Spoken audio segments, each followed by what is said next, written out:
Yo, what's good, people? I'm just trying to make this video real quick about boxing, but it's been some shit this morning. The wife, the dog. But hey, we're gonna make it do what it do. But check this about this go out to this about Jermall Charlo, but it coincides with videos I'm gonna do now from now on from this point forward about fanboys. You wanna know why the boxing's been ruined? Y'all wanna know why the best ain't fighting the best? You wanna know why boxing ain't ruined? Cause motherfuckers like you, fanboys. Difference between a fan of the sport and a fanboy. See, a fan of the sport, you like boxing when, let's say, you start watching boxing when, so for some of my old heads, when Sonny Listener was on TV, when some Ali was on TV, Joe Frazier, Joe Foreman, Kid Norton, them boys, Sugar Ray Leonard, Alvin Pryor, Marvelous Marvin Hagler, who's happened to be one of my favorite fighters of all time, uh, Tommy the Hitman Hearns, Roberto Duran, Luis Arguello, cats like that. When cats like that were fighting, maybe you picked up boxing when you was a fan then, or maybe you used the Mike Tyson era, or the Floyd Mayweather, Roy Jones Jr., James Toney. The beat goes on, the list goes on. There's so many greats: Purnell, Sweet Pea Riddicle, and for all the other greats I forgot or I didn't mention, charge to my head, not to my heart, cause it's off top of the dome real quick. I'm trying to put this video in real quick before some other shit happen. But you were a fan of boxing. You understand what I'm saying? That's when you became a fan of boxing. Now this new generation, these man fans. Now females are man fans. Females are supposed to be the only man fans. But since this LGBTQ shit came out, I think a lot of you motherfuckers are in the closet. We're gonna keep it 1,000. Cause some of you folks are fans of a motherfucker for what they do outside the ring, not for what they do inside the ring. They boxers. These motherfuckers are not club promoters. These motherfuckers not salesmen. These motherfuckers not they sell them sales of boxing. These motherfuckers not salesmen like models or anything like that. These motherfuckers are boxers. These motherfuckers are trained to fucking fight. They're trained to fight. And when boxing became a joke, really became a joke, thanks to Floyd Mayweather. Now he did a couple great things for boxing. Showed these dudes that, yo, you can be your own boss, make your own money. These promoters robbing us. Let's get this bread. Because he made hundreds of millions when he got away from Bob Arum. No Bob Arum shitty about that shit, but Bob Arum probably making hundreds of millions on Floyd while he was giving Floyd them pennies, them crumbs. But check this shit out right here. But when Floyd fought Conor McGregor, that shit was so pathetic. And the fact that Floyd let it go 7-8 rounds is even more pathetic. I remember I was on a cruise with my wife. I couldn't even see the fight. I wanted to see the fight so bad. Had this one white cat, because the difference between all the other races and black people, when it comes to anything, people can say they're not racist or whatever, but when it comes to anything, they stick to their race. Prime example, Conor McGregor, Floyd Mayweather. If you know anything about boxing, anything, not just boxing, about fighting, period. If you know anything about fighting, and you know the rules of this fight, it's a stand-up fight. You cannot grab, you cannot clinch, you cannot kick. How in the fuck is Conor McGregor even in the ring with Floyd Mayweather? What has he done? Boxing-wise. You talking about one of the greatest fighters ever? You gotta get to one of the greatest fighters ever? Defensively, one of the greatest ever? Defensively? There's him and Purnell defensively, but still. One of the greatest ever to do it? And you gonna tell me a motherfucker never boxed? Well, he's a mixed martial artist. No, he never boxed a day in his life. He gonna get in the ring with Floyd Mayweather. I might as well get in the ring with Floyd Mayweather. The shit should have been over in 2 rounds. Shit should have been over in 1 round.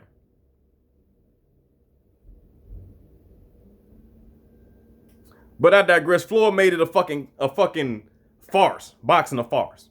Then he fought the other youngin, the kickboxing dude, instead of coming back to fight Pacquiao or Canelo. Or coming back to fight. Oops. Or coming back to fight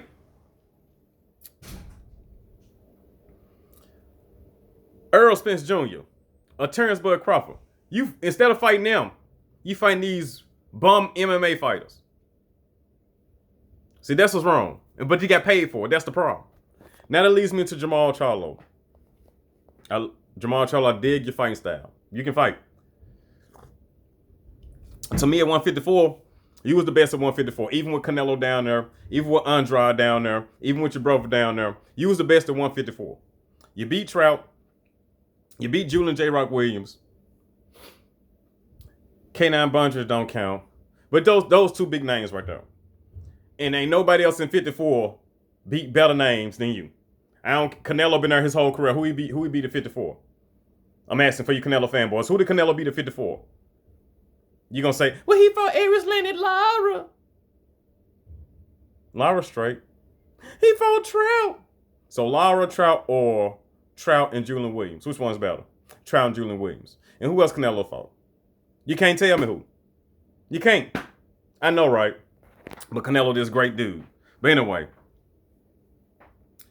you at 54, Charlo. You can't get Canelo. I don't know why you didn't go out to Andrade, but because Andrade still up your brother. Okay, so y'all got a little beef, whatever. Now you're at 160. Canelo still don't want to fight you. You know why? Because he gave his belt away, so he wouldn't have to fight you. The first dude in boxing history to give his belt away. It's because he didn't want to fight. So you got the belt, and they call you paper champion, but Canelo ain't the chicken. See, that's where it's crazy. Canelo's not a chicken for not fighting Charlo, who was at 54 and 60. 2 weight classes with him. 2. Not 1, but 2 weight classes with him. And he was a mandatory challenger. Why y'all talking about mandatories? Well, Wilder's ducking Dillian White. Okay, for all you motherfuckers saying Wilder's ducking Dillian White, why ain't Canelo ducking Jermall Charlo? Well, Jermall Charlo ain't done nothing. What the fuck has Dillian White done? What top 10 heavyweight Dillian White beat? Well, he beat Joseph Parker.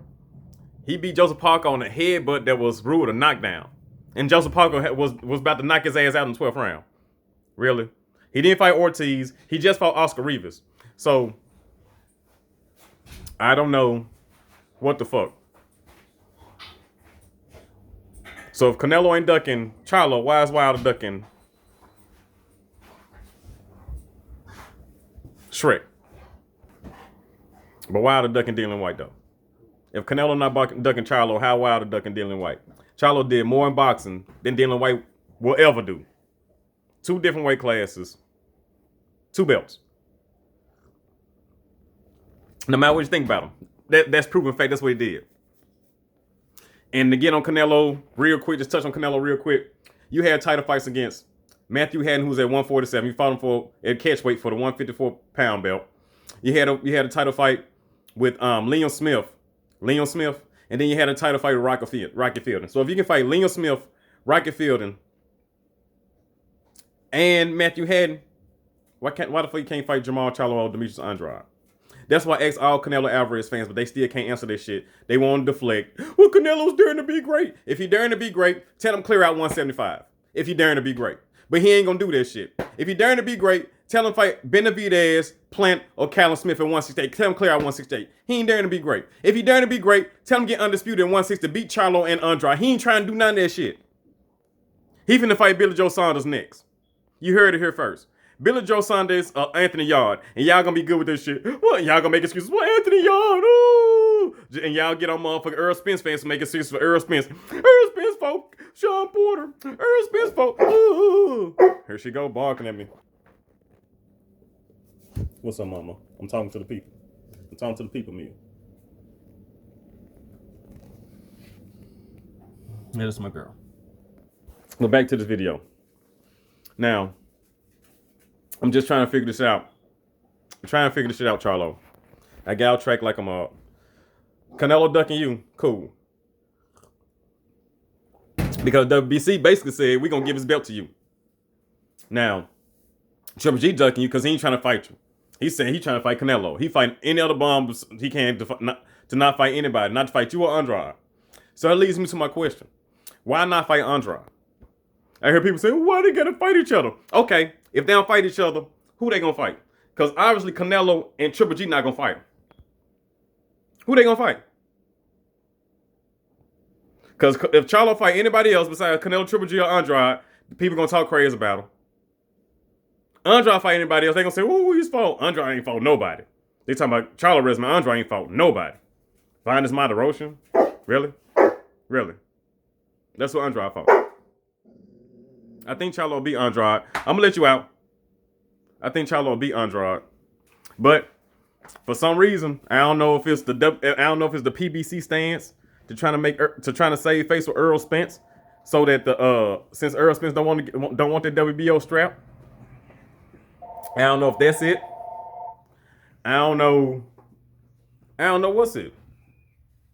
I mean, that'll be my only saving grace for him is if PBC say, you know what, we don't want you to fight Andrade because if you get the WBO strap at 160, then everybody gonna say why Earl Spence ain't trying to fight Terrence Bud Crawford. That's what's gonna be next. It's raining out here. Hold on. Go ahead. She don't like the rain, but she bothered me because she got to go out. Now she turned around. Anyway, that'll be his only saving grace. But to me, he ain't got no saving grace. You want to fight Canelo? You want to fight Triple G? It's about chess, not checkers. And this is how you play chess. Since you telling Eddie Hearn, if he throwing his money away, go get that $7 million then. Whoop Andrade, get the WBO strap so you can have the WBO and WBC strap. And you know the only thing that's keeping you from being undisputed? Triple G and Canelo. So then you get more leverage to call them out. So they can say, well, who he fought? And then if you say Andrade, well, Andrade ain't fought nobody. Okay, cool. If Andrade ain't fought nobody, I'm a unified champ, the only unified champ at 160 right now. So 2 titles ought to give me a shot at Canelo or Triple G. 2 titles. But you out here looking real weak. Because you ain't accepted the offer. You probably gonna fight some other bum and still not get Canelo or Triple G. Even if you don't get Canelo or Triple G, just like I said about Deontay Wilder. See, Deontay Wilder, he about principles. He said, fuck the money. Fuck them 100 mils. He want Anthony Joshua. He still might not get Anthony Joshua. So my advice to Wilder would have been to fire his whole fucking team. Because even if you wouldn't have got Joshua, you still would have had the 100 mil. Now you ain't got the 100 mil and you're not going to get Joshua. So to Charlo, this is my advice to you. That $7 million, take it. Take that easy payday, whoop this motherfucker's ass, get the WBO belt, and they can't avoid you. If they continue to avoid you, that's going to look bad on them. Because you're talking to them. How is you going to be undisputed at 160 without these other dudes, with everybody ducking you? So, I mean, what you going to do? Put up or shut up? You going to be like the rest of these PBC boys? I can whoop him, but then don't do it. They slide you the contract. Danny Garcia talking all this shit, but he don't want to fight Bud Crawford. Mikey Garcia talked all this shit, but they ain't want to fight Bud Crawford. Earl Spence said he going the easy route. Gervonta Tate Davis talking about he whoop all these motherfuckers, the cash cow, but he don't want to fight Lomo. Y'all motherfuckers ruining boxing. Y'all fanboys. These other grown ass men that like the way y'all look with y'all shirt off, because I don't understand what else is it. What else is it? It can't be nothing in the ring. It can't be. Because if it's something in the ring, what has Gervonta Tank Davis done to be a superstar? If it's something in the ring. What has Canelo Alvarez done to be a superstar if it's something in the ring? Tell me. I'm missing some shit. I'm missing a whole lot of shit. What has Earl Spence done? I give you one fight. Sean Porter. That's it. No Kell broke. He had one broke eye and this is one bone. So all this shit compromised. No Mikey Garcia moving up from 135. No Lamont Peterson who's about to fucking retire. What has Earl Spence done? I give you one fight. But for some reason, y'all like these dudes for some reason. Is it because they take their shirt off or some shit in the club? Because they jewels? I don't know what the fuck it is. Can somebody please help me out? I know why the ladies might like them. Because they got money. And they work out and shit. But why you dudes like them? If y'all dudes like them for the same shit, hey, you might want to come out the closet. But in closing, my message to Jermall Charlo. Bro, I believe you can whoop Andrade. Take that $7 million offer because you ain't going to get no better offer and no bigger fight than Andrade. Unless you're going to go to 168, and I don't think that's what you're going to do right now. So take Andrade, get that $7 million, and see what's going to happen next.